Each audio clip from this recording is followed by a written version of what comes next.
Welcome to another episode of This Is Her America.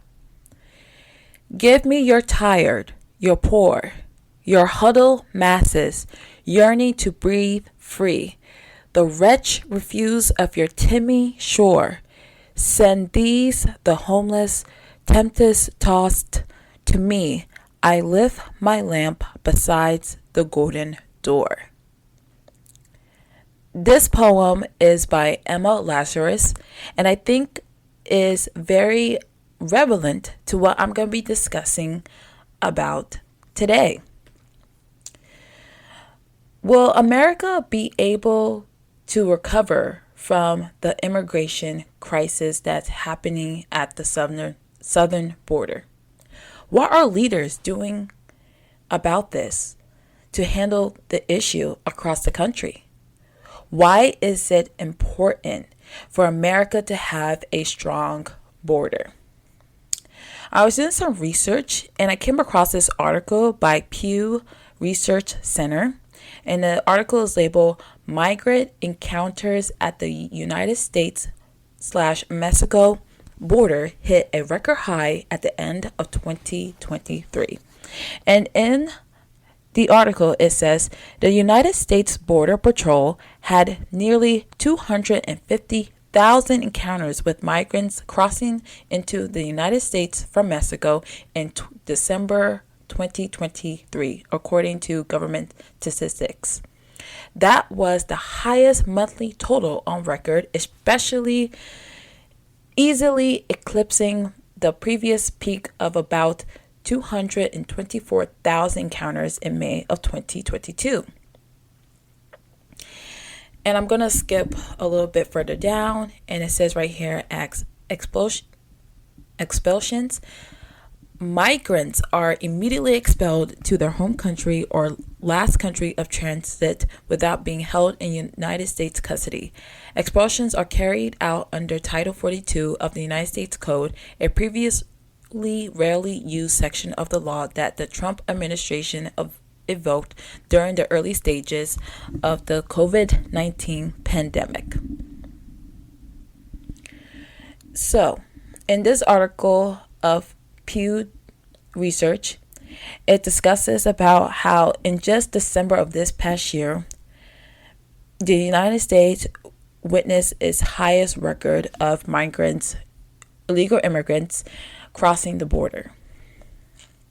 Then I went on to a different article by NBC News.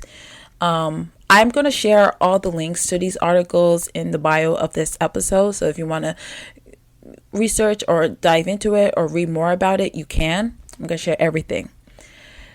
The article is labeled Migrants Are Being Released on U.S. Streets at the Border as Shelters See Record Numbers. And in the article, it says, United States border facilities have a record number of migrants in custody as border agents try to release migrants as fast as possible to avoid overcrowding, and local nonprofit groups scramble to keep up the need, according to 3 Department of Homeland Security officials. Many migrants in Arizona's Tucson's sector, one of the busiest, are being released directly onto the streets, according to 2 DHS officials. And in the article, it goes on to say how a lot of migrants are just being shuttled out to different areas across the country, whether to Arizona, California, and different areas of Texas, because the overwhelming population that's coming into the country at our southern border is too overwhelming that even our authorities and officials can't handle it. You got nonprofits who are willing to take in illegal immigrants, and I feel and there's something that doesn't settle right with me, that we got illegal immigrants coming into this country in massive numbers. Meanwhile, you got veterans who are sleeping on the streets. You got homeless adolescents who sleep on the streets as well, who don't have a home. And yet so many of our resources, so many people are, even though this seems like a hopeless situation, are dedicating their time and energy to helping these illegal immigrants, despite the fact that they're coming into the country in huge numbers and are just overflooding our resources and systems. And then you have over here, you have in California, Governor Gavin Newsom, who is willingly giving illegal immigrants health care. He's literally going to give illegal immigrants free Medicaid starting January of this year. It said here in ABC News, California becomes first state to offer health insurance to all undocumented immigrants. And it notes here about 700,000 adults between ages 26 and 49 will be eligible as of January 1st. California will welcome the new year by becoming the first state to offer health insurance for all undocumented immigrants. Starting January 1st, all undocumented immigrants, regardless of age, will qualify for Medi-Cal, California's version of the federal Medicaid program for people with low incomes.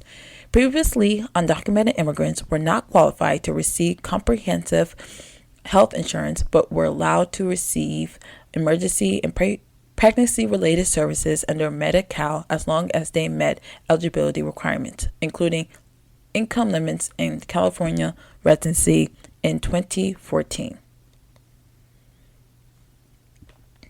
I mean, the clown show just continues on for California. I mean, despite the homeless epidemic, the drug epidemic, you got so many people who are just on the streets of LA, San Francisco that are just shooting up drugs. You got Gavin Newsom over here just offering free resources and overflooding.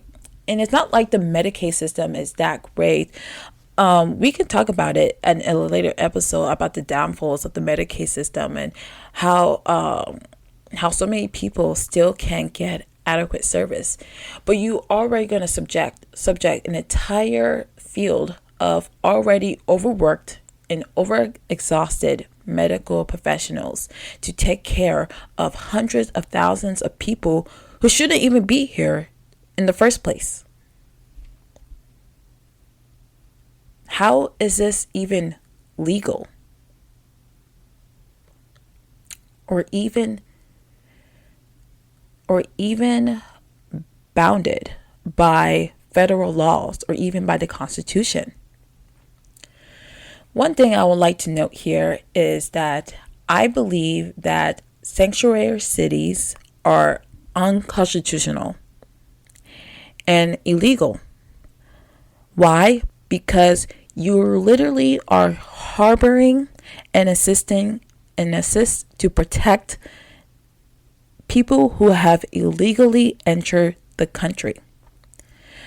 According to Title 8 in the United States Code, housing and assisting aliens coming into the country is illegal and a federal crime. Sanctuary cities are not protected, not legally or constitutionally, and it's literally a federal crime.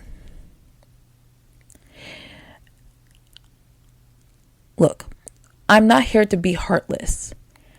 I think there are a lot of reasons why people decide to come into this country in a way that is not legal or not okay, and decide to break some of our country's federal laws by doing so. And I'm pretty sure all the stories are sad and heartbreaking or inhumane and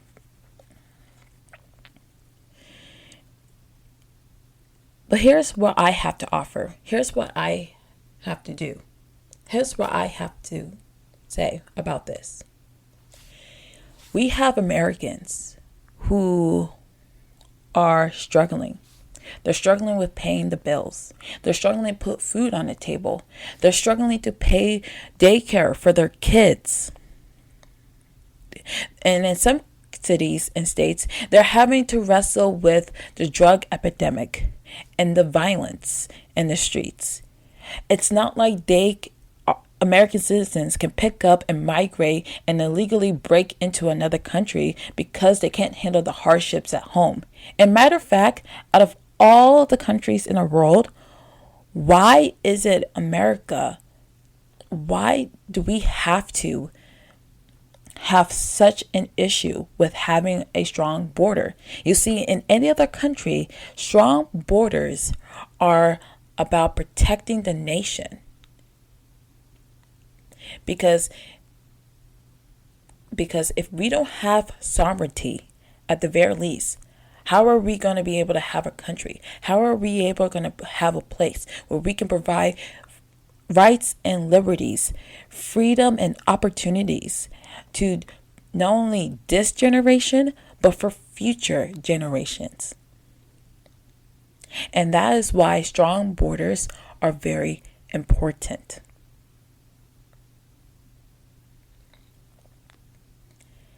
And that is why I think going forward, I think Americans need to take a very good look at our immigration policy, the issue that's happening at the southern border. And yes, despite where we may come from, despite what political differences we might have, I do believe that most Americans want this resolved. I do believe that most Americans want people to be able to come into this country legally, be able to migrate here and have a smooth, easy transition. But until we're able to be confronted with the reality of this situation, we're just going to be at a standstill, and that is not going to be hopeful for this generation or future generations.